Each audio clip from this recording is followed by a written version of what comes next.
একদা ফুলতলির পাশে এক বৃদ্ধ লোক বাস করত। সে ছিল অত্যন্ত সুহৃদয়বান। তার একটা ছেলে ছিল, ছোটখাটো বিষয়েই তার সাথে ঝগড়া লাগত। তাকে ছেড়ে চলে যায়। আমাদের গল্প ৫১ টাকার গল্প।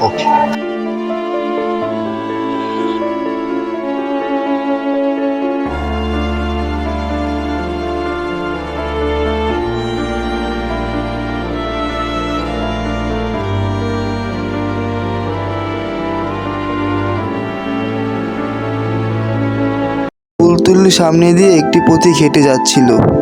হাঁটতে হাঁটতে দেওয়ালে লাগানো একটি পোস্টারের দিকে তার চোখ পড়ে যায়। টাকাটা সে কুড়িয়ে না পেলেও ঠিক সিদ্ধান্ত নিল তার পকেট থেকে হলেও সে টাকাটি বৃদ্ধকে দিয়ে আসবে।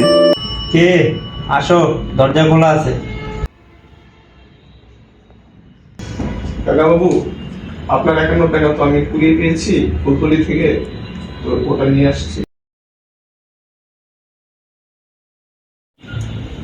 বাবা, তুমি এসেছো, আমি অনেক খুশি হয়েছি। তারপর বৃদ্ধ এবং পথিকটি দুজনের সাথে খানিকটা সময় গল্প করলো এবং পথিকটি চলে যাওয়ার সিদ্ধান্ত নিল। তো কাকাবাবু, এবার আমি যাই। যাই না বাবা, বলো আসি। আচ্ছা। ও সরি, আপনার টাকাটা তো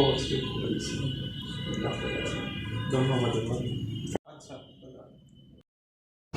একইভাবে চলার পথে দেওয়ালে লাগানো পোস্টারটি আরও একটি পথিকের চোখের সামনে পড়ে যায় এবং এই পথিকটিও আগের পথিকের মতো সিদ্ধান্ত নেয় যে সে বৃদ্ধকে টাকা ফিরিয়ে দিবে। গল্পের প্রথম পথিকটি যখন দ্বিতীয় পথিককে দেখে, সে বুঝতে পারে যে সেও বৃদ্ধকে ৫১ টাকা দেওয়ার উদ্যোগ নিচ্ছে।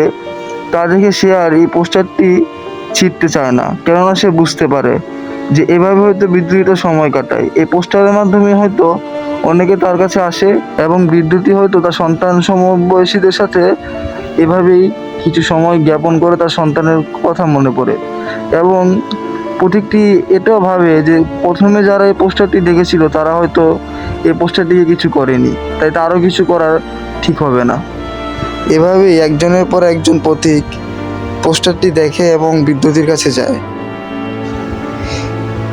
একটি পোস্টার এবং ৫১ টাকাই যেন একটি বৃদ্ধের জীবনকে বাঁচার মতো করে তোলে।